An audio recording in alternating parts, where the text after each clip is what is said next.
Okidoki pessoal, como vocês estão? Tudo beleza? Esse quem vos fala é o Anime Amigo, um otaku fanático e um tanto quanto apaixonado por esse mundo das animações. E hoje eu venho trazer pra vocês o 8º episódio de Goblin Slayer. Eu espero que gostem. Bora pro vídeo! Não vamos ainda pro vídeo. Então rapaziada, eu tava assistindo um episódio pra fazer o roteiro e tal, e no meio do episódio aconteceu uma certa coisa que ficou meio sem sentido. Bom, pelo menos eu achei, que não teve uma explicação muito clara, e depois disso eu fui correr atrás pra dar uma olhada, e bom, a explicação pra uma certa atitude da sacerdotisa tá no final do vídeo, então assistam até o final. Agora sim, bora pro vídeo.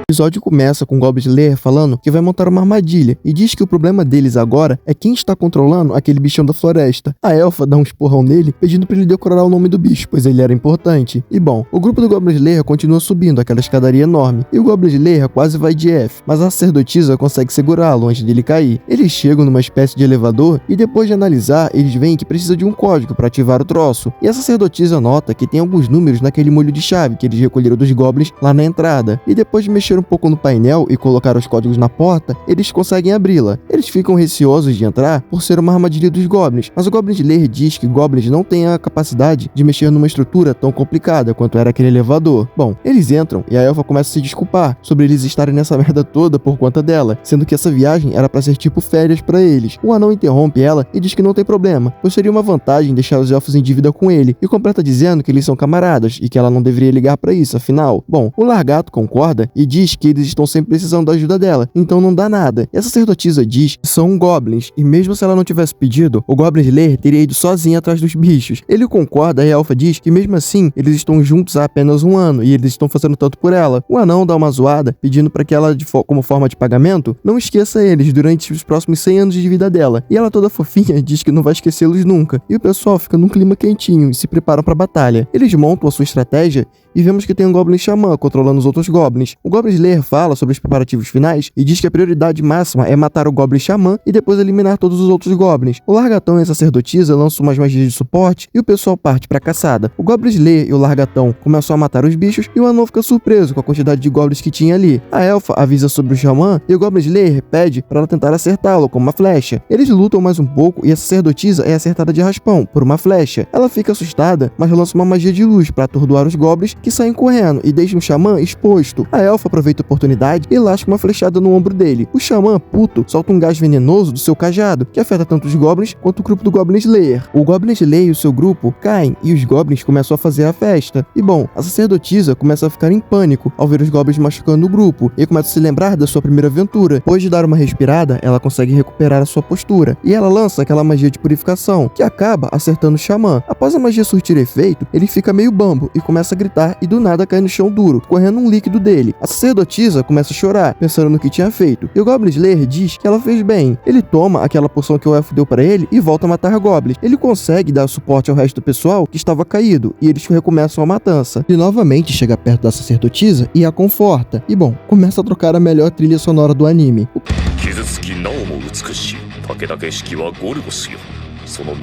pessoal se reagrupa e vão correndo juntos em direção à borda do prédio que eles estavam. Eles chegam lá, olham a situação e pulam. E o anão lança uma magia para eles não caírem com tudo no chão. Vemos essa ceninha da sacerdotisa tentando segurar o vestido para, bom, não mostrar certas coisas. E o Goblin Slayer diz que essa é a melhor forma de lidar com goblins. E depois vemos que o Xamã se recuperou, seja lá do que a sacerdotisa tenha feito com ele. Ele fica puto e do nada vemos que o Goblin Slayer montou uma armadilha com água que joga os goblins pra casa do caralho. A elfa pergunta se vai ficar tudo bem com a estrutura, e o Goblin Slayer diz que não vão ter danos significativos na construção, e é que a partir dali era problema dos elfos e não dele. Seco como sempre. O anão pergunta pra elfa se ela não pensa em casamento, e ela diz que vai pensar nisso daqui a 1000 anos. O anão dá uma zoada nela, dizendo que seria tarde demais, e o Largatão, do mais absoluto nada, diz que quando ele se tornar um dragão, a elfa poderia se tornar a esposa de um dragão. E bom, ela brinca perguntando se ele estaria se confessando pra ela, e o Largatão ri e diz que ela vai ter que esperar 1000 anos pra descobrir. A sacerdotisa dá uma risada nada, e o Goblin Slayer pergunta se ela está bem. Ela fica pensando se vai continuar acreditando na Mãe Terra e o quanto ela melhorou nesse ano, se realmente ela conseguiu progredir muito. E o Goblin Slayer mostra pra ela que tinha um arco-íris na altura do prédio, e ela fica encantada, vendo o arco-íris. O anime corta pra heroína matando alguns monstros, e vemos que ela estava acompanhada por outras duas aventureiras. Vemos que elas foram mandados lá por aquela mulher da igreja, e a missão dela tem algo relacionado com aquele papo de fim do mundo e as descobertas que ela teve lendo aqueles escritos que o Goblin Slayer entregou pra ela. Elas continuam uma conversa aleatória e vemos que estão lutando contra esse bichão tenebroso aqui. E o anime corta pra cidade dos elfos e pro casamento da irmã da nossa elfa. Eles fazem seus votos na língua dos elfos e finalizam a cerimônia dando um tiro de flecha juntos. E bom, finalmente se casam. Vemos o pessoal animado no pós-festa e o grupo do Goblin Slayer contando como eliminaram os goblins e rindo. O largatão tá curtindo o rango dele como sempre e se junta à roda a pedido do anão, que começa a contar as suas histórias. A elfa olha a irmã e diz que ela realmente parece estar com vergonha da situação toda, e o Goblin Slayer pergunta se ela não deveria ir lá, passar um tempo com a irmã dela, e ela diz que do ponto de vista dos elfos, esse um ano que ela passou fora seria como se fosse apenas 3 dias fora, numa linguagem mais humana. E ela fala sobre uma carta que a irmã dela escreveria quando tudo se acalmasse, e pergunta o motivo do Goblin Slayer não escrever uma carta para sua terra natal. Ele responde dizendo que ninguém lá leria, pois ele era apenas um irmão mais novo e incompetente, e ela diz que isso não é verdade, pois ele está se saindo muito bem e até conseguiu se tornar um rank prata de aventureiro. E bom, ele diz que entende e ela pega no pé dele sobre ele ficar falando que entende toda hora. Ela bota a taça na mesa e o Goblin Slayer pergunta se ela está saindo. A Eva responde que uma mulher tem suas formas de se divertir, e ele diz que ficou feliz pelo casamento da irmã dela. Depois disso, vemos a elfa conversando um pouco com a sacerdotisa e perguntando o motivo dela estar meio desanimada. A sacerdotisa pergunta o que eram os votos que os elfos tinham falado na língua deles, e ela responde que era algo sobre ficarem juntos para sempre nos termos dos elfos. A elfa pede para que a sacerdotisa faça uma oração para a Mãe Terra, e a sacerdotisa concorda. Após isso, elas conversam mais um pouco e se reúne com a loira da guilda e a amiga do Goblin Slayer, que estão nesses vestidos maravilhosos embrulhadas para presente. Elas se reúnem com outro grupo de elfas que estava ali e uma delas pergunta o que estava rolando. A sacerdotisa diz que possivelmente ia ser aquele lance de jogar o buquê e quem conseguisse pegar seria a próxima a se casar. A amiga do Goblin Slayer olha para o Goblin Slayer e brinca com a sacerdotisa dizendo que nessas horas não dá para pegar leve. A irmã da elfa tira as flores que estavam carregando na sua cabeça e diz que o próximo amor e afeição vai pra donzela fadada à morte e joga o treco. As garotas ficam doidas pra pegar e temos essa ceninha, e o anime corta sem mostrar quem realmente pegou aquele negócio. Bom, vemos uma narração da elfa dizendo que eles se divertiram por 3 dias e 3 noites, e que muito tempo se passou daquilo, e a carta que a sua irmã tinha prometido enviar ainda não chegou, e por isso o banquete deve estar rolando ainda. E temos a ending do anime, e após ela descobrimos que o título do próximo episódio é A Juventude que se fez presente o dia, agora são cinzas. Pessoal, foi um episódio divertido e com um pouco de ação até. Eu só achei que foi meio fraca essa luta e tiveram muitos quadros estáticos. Pelo que eu tava dando uma olhada, o